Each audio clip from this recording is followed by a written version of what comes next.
likambo moko Félix Tshisekedi alobaki ntango tokendaka na milulu tozalaka nango na nini oyo esiko na triomphal ayebisaka biso boye bino basali ya moko na biso botika koyebisaka bantoma te yo oza monene kondima yo okuna te lelo na kundolo likambo wana Félix moto alobaki yango te sengeli te boyaka kotiaka lolendo na moto na bino mpo boyebisa ete yo amonene okuna moke lelo oyo Félix akundola likambo wana ayebisango baoya ye Vital Kamerhe akundola likambo wana ayebisango mpe baoya ye totia mwa kimia kati na biso etumba ezali ya pasi. Ce que je dis, je vais me retirer, je retire ma signature au nom de l'UDPS de cet accord que nous avons signé à Genève hier dimanche 11 novembre. Accordons toutes les énergies à Fayoulou, d'autant plus que maintenant, les choix de Fayoulou, c'est la libéralisation des énergies. C'est la libéralisation des énergies. Donc ce n'est plus l'affaire d'un groupe d'individus ou des partis politiques. Non, non, non. Vision Plus TV, l'excellence et la rapidité. Moi, je suis Mike Mukeba Imbote. Mbote ndeko Raphaël. Question, il y a une réaction d'abord les boni après désignation à moi Mboka Martin Fayoulou comme candidat commun il y a opposition. Ndeko esengeli toyokana. To tozali na bolingo ya Congo, to moko na biso akoluka pete na ye. Makita esalami ebele mpona likambo ya candidat commun. Lelo likita ya suka esalamaki lobby baponi Martin Fayoulou.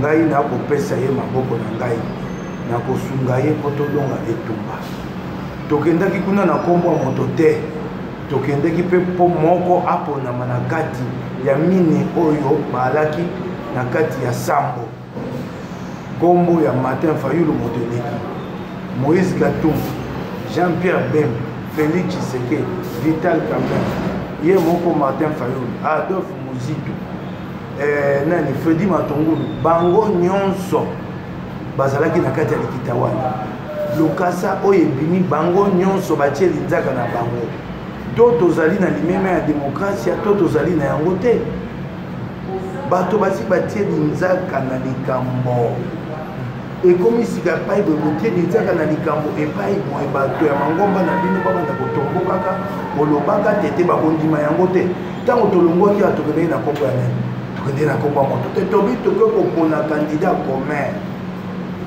mpo na nini mpo tozala ya kopanzana te mingongo na biso ekende ngambo te ebongo moto akabila ya kobeta biso aya kolonga makolo yango esengeli tozala na moto moko soko toa na bolingo ya Kongo tokomiti ya biso nyonso nsima Martin Fayoulou topesa ye makasi te ye aza moke ye azali monene te soko biso nyonso tosangani na nsima na ye akokoma monene tokolonga etumba wana. Alors, mon question est, Batebele Bazali Komituna aujourd'hui, est-ce que le choix, il y a Martin Fayoulou, les alliés choix moko, les alliés honorables, tout choix moko et pour faciliter l'opposition à gagner l'élection? Dès qu'on a le bible, Natie Makambaouna, Bitene Mibali, il y a les bosso, Nanzela et Tumba, Fayoulou a boudé Tumba, à la question à posa à Bongwani. Azuma Kama et Bele, Nanzela et Tumba. Yami wana ya liboso ya mibale bato mosusu bakobate ye ali monene te mpona kokumba biso metumba biso bato tokokomisa ye monene soko twana bolingo ya Kongo bao nyonso batie linzaka na lokasa wana soko batelemi bapesi Fayoulou maboko tosuki ye biso nyonso Fayoulou akokoma monene tokolonga etumba wana po etumba oyo eyali etumba ya lingomba songolo te etumba ya lingomba pakala te eyali etumba ya Kongo soko baimboka nyonso tosangani tokolonga na nsima ya Fayoulou totia na moto te ezali etumba ya lingomba moko te tokobunda lokola te ezaka mikili ya France ya démocratie ya solo eyali koyeba kokunda awa tokobunda mpona kokweyisa bato ya bokonzi ya nkor bokonzi ya kanyaka ya kopomona mboka oyo ekokopoma bana mboka ndeko toyoka ya bana Kongo mawa tosangana na bomoko tokenda etumba makonomi na nsima ya Martin Fayulu. Bongo ba réaction ezali kobotama de heure après heure, seconde après seconde par rapport à la désignation ya mwana mboka Martin Fayulu. Lelo okokebisa d'abord bato nyonso lelo bapelisi bakopelisaka moto bakozwaka adrénaline. Ndeko na koyebisa yo yango nalobi awa ezali kozanga limemia na démocratie. Bantoma na biso bazalaki sambo oyo bakotaki nzela ya makonomi mpona etumba ya ngwende ya kita mokonzi. Bakei kuna balobi topona moko kombo ya Martin Fayulu moto epimi. Soki bato naoki bakoyimayima bali bato solo ya démocratie bakotika koyimayima na bango mpona komitia na nsima ya Martin Fayulu. Nazongisa nakundula likambo moko Félix Tshisekedi alobaki ntango tokendaka na milulu tozalaka nango na nini oyo esiko na triomphal ayebisaka biso boye bino basali ya moko na biso botika koyebisaka bantoma te yo oza monene kondima yo okuna te. Lelo na kundolo likambo wana Félix moto alobaki yango te sengeli te boyaka kotiaka lolendo na moto na bino mpo boyebisa ete yo amonene okuna moke. Lelo oyo Félix akundula likambo wana ayebisango baoya ye. Vital Kamerhe akundula likambo wana ayebisango mpe baoya ye. Totia mwa kimia kati na biso etumba ezali ya pasi tala minyoko bana mboka bali nango to bato moko na biso akoleka akokufa Kongo ekotikala lelo nde ya likambo ya mabele totia bokonzi akanyaka pembeni toza na bomoko nga na kosenga na biso nyonso toya nsima ya Martin Fayulu topesa ye maboko te ya longo. Alors, journaliste azali pe miroir ya société, ayebi pe makambo nyonso société ko lobaka kanisaka. Lelo d'abord moi personnellement mon mboka Mike Keba, est-ce que quand nani désignation Martin Fayulu il rencontre au moins attente ya population o lelo ezalaki o bandaki kozela et c'est la population za na liette les kodaimbo kabazai kozela candidat commun. Candidat commun azalaki na kombo te segalaki ta pona manakati na biso. Candidat commun tina na ezalaki nini tina ya candidat commun ezalaki te tozala na moto moko mpo mingongo na biso epanzana te mpo tokende na bomoko na makonomi yango tosali te bongo bayimboka bakomona ngo mapipani bayimboka basepelinga na sololi na bato ebele na kati ya maboka ya bayi politiki nde lokwa tolukaka pete tolukaka mingimingi oyo ya biso moko nde na koyoka koyimai ntango tokende kuna bayimboka babaki bobimisa ya biso candidat commun bazali kolela bayimboka bamoni candidat commun soko biso tona bolingo Kongo topesi candidat commun wana maboko tokolonga shatani soki biso tona bolingo ya Kongo te tokei moto na nzela na ye wana nde shatani ya kolonga biso bayimboka bakoyebaka nani ana bolingo ya Kongo tona na ye kosala mpo na ye mpo na bonene na ye mpo na lolendo na ye mpo na lokumu na ye. Et Martin, il faut que Martin Fayulu Abima attend un sondage mon côté depuis le mandat. Mais est-ce que le travail que pour Martin Fayulu comme président, ils ont un travail facile, ils ont une tâche très facile pour ensemble à Congo. Ce qui est de Félix, de Bemba, de Katoum, de Vital, de Moussounani, de Muzito, de Matungulu, bango nyonso babengi bato na bango. Teba pona Fayulu akoleka soko batie bolingo ya Kongo na liboso moto na moto biba oya ngai bopona ni Fayulu ba oya ngai bopona ni Fayulu ndeko Fayulu akoleka.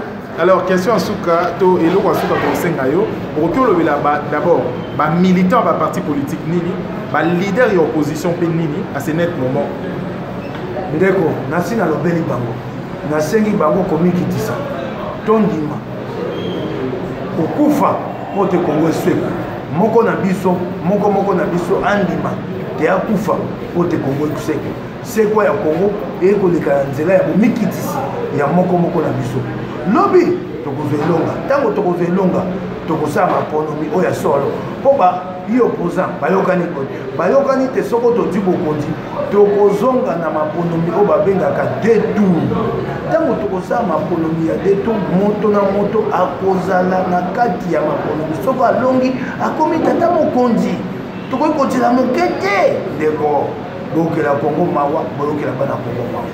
Et dans la mesure où l'élection Salimi c'est 23 décembre, pour Martin Fayulu, Azali parmi bateaux Azali Koloba, machine à voter T.barre.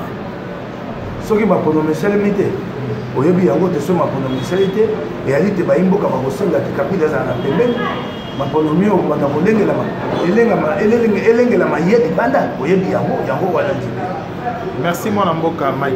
J'assume ce que je dis. Je vais me retirer, je retire ma signature au nom de l'UDPS de cet accord que nous avons signé à Genève hier dimanche 11 novembre. Attends. Bon. Vous suivez donc ce que vous recommande votre base. Mais pourquoi y avez-vous adhéré sans même demander que votre signature soit conditionnée à un accord du Congrès qui vous avait investi candidat à l'élection présidentielle pour le compte de votre parti? Christian, je ne vais pas rentrer dans les détails de nos discussions, des débats et des délibérations, mais vous devez savoir que je me suis rendu là-bas en responsable et jusqu'au bout, j'ai défendu les intérêts de mon parti. Et j'en profite d'ailleurs pour dire à la base de mon parti qu'elle se mobilise parce que dans les jours qui viennent, je vais descendre à Kinshasa à sa rencontre pour lui donner le compte-rendu de ce qui s'est passé à Genève, mais également pour la mobiliser afin qu'elle se prépare à entamer avec moi la campagne électorale qui va arriver qui va s'ouvrir dans quelques jours. Que vous allez mener seul. L'UDPS ira seul. Seul ou avec ceux qui voudront la suivre, évidemment. On parle de l'UNC, la base de l'UNC souhaiterait que vous et Vital Kamerhe vous rencontriez pour qu'il y ait à vous deux une candidature commune. Est-ce que cela est envisageable? Écoutez, pour le moment, nous avons été à 7 leaders autour de la signature de cet accord. Je crois qu'il s'est passé des choses. C'est à chacun, évidemment, des leaders de se comporter en fonction de ce que son parti va décider. Donc, à mon avis, c'est encore prématuré d'aller sur la conclusion d'un tel arrangement. Ma priorité, je la réserve à ma base. Donc, laissez-moi d'abord rentrer à Kinshasa dans les jours qui viennent, m'adresser à ma base, relever la température de celle-ci, et ensuite, je pourrai peut-être répondre à votre question. Pour parler, non pas de votre base, mais des leaders de l'opposition avec qui vous avez tenu réunion pendant 72 heures, est-ce que votre décision d'aujourd'hui, que vous annoncez en exclusivité sur Top Congo FM, n'aura pas de graves conséquences dans vos relations? Mais écoutez, j'ai dit que je l'ai fait en âme et conscience lors de la réunion dont vous parlez, des 72 heures. Ici aussi, vis-à-vis de ma base, je vais le faire en âme et conscience. Un parti politique, c'est d'abord sa base. Et je dois rendre à l'histoire le fait que la base à l'UDPS est le moteur même de notre parti. On ne peut pas se dire leader à l'UDPS sans avoir l'adhésion de la base. Tout mon engagement, tous les sacrifices que j'ai consentis au cours de ma vie politique, je les fais pour et au nom de cette base. Je ne peux pas aujourd'hui me permettre d'être ou d'aller en contresens avec, par rapport à cette base, sinon alors je signerai ma mort politique. Les leaders, les amis auxquels vous faites allusion, Je suis sûr qu'ils le comprendront parce qu'ils savent de quoi nous avons parlé. Et je n'ai aucune inquiétude vis-à-vis de cela, puisque je vous l'ai dit, j'assumerai toutes les conséquences de ce que je viens de dire. Monsieur Félix Tshisekedi, je vous remercie. Merci Christian Lusagwena. Daniel Safou, bonjour. Bonjour. Votre réaction par rapport à la désignation et à mon avocat Martin Fayulu comme candidat unique et opposition? Réaction des amis. C'est le triomphe de la démocratie. C'est la reconnaissance, n'est-ce pas, des hommes de terre. Fayulu, c'est celui-là qui chaque fois, il y a une marche, une réaction. Je crois que c'est le triomphe de la démocratie. C'est les Congos qui gagnent, pas les individus. À travers ta question, j'en profite saluer tous les résistants du monde. C'est un résistant qui prend les choses en main. Il a le soutien de tous les peuples. Nous en profitons pour demander à nos frères. C'est un mot d'ordre d'ailleurs. Nous sommes mettre fin à l'injure. L'injure n'est pas une valeur. Si nous avons été une fois ou d'une manière à une autre dans l'injure, moi-même je prends la responsabilité. Il est plus tombé dans l'injure. Et j'en appelle à tout le monde. Il est plus tombé dans l'injure. Regardons tous dans ces seule direction. Bon, c'est pas un problème. Je crois que les choses s'annoncent bien. L'avenir du Congo est glorieux. Donc je crois que les choix des familles, c'est un choix rationnel. C'est un choix qui cadre avec les aspirations de tout un peuple. C'est un choix qui valorise tout ce qui lutte pour la liberté. C'est un choix de la démocratie. C'est le choix de la résistance. Je pense que avec Fayulu, nous irons loin. Nous irons loin. C'est beaucoup plus, c'est le souci d'échanger. Tous ces combats, ce que nous cherchons, c'est le changement. C'est ce que j'appelle la réappropriation de la nation. Que les Congolais eux-mêmes puissent, n'est-ce pas, prendre la direction de leur pays. C'est ça notre souhait. Donc je remercie tout le monde. Accordons toutes les énergies à Fayulu, d'autant plus que maintenant, les choix de Fayulu, c'est la libéralisation des énergies. C'est la libéralisation des énergies. Donc ce n'est plus l'affaire d'un groupe d'individus ou des partis politiques. Non, non, non. Toutes les énergies sont libéralisées. Aujourd'hui, on peut compter Daniel Safou parmi les grands leaders du pays. On peut considérer Fayulu comme étant un grand leader, Moukeba comme un grand leader. Et aussi, je salue la presse engagée, les journalistes engagés. Je salue mon ami Moukeba, je salue tous ceux qui étaient avec nous pendant ces combats. Beaucoup ne nous ont pas cru. On nous a qualifiés de tous les mots. Fumeurs du chanvre, voyous. Mais je pense aujourd'hui, nous étions dans les vrais. Le monde a compris que Daniel est dans les vrais. Et ce que nous cherchons, que nous puissions demeurer dans les vrais. Et les vrais, c'est l'émanation de la communauté. Les vrais, ce n'est pas l'émanation de l'individu. Les vrais, c'est la communauté. Les vrais, c'est nous tous. Les vrais, c'est les Congos. Restons dans les vrais. Tout celui qui sera dans les vrais bénéficiera, n'est-ce pas, de la bénédiction de Kimbangu. Et Kimbangu, aujourd'hui, se retrouve dans ce combat. Il est là. Il va nous aider. Dans ce combat à la quête de la deuxième indépendance. La première indépendance a été confisquée. Et aujourd'hui, nous cherchons une indépendance recouvrée. Ciao.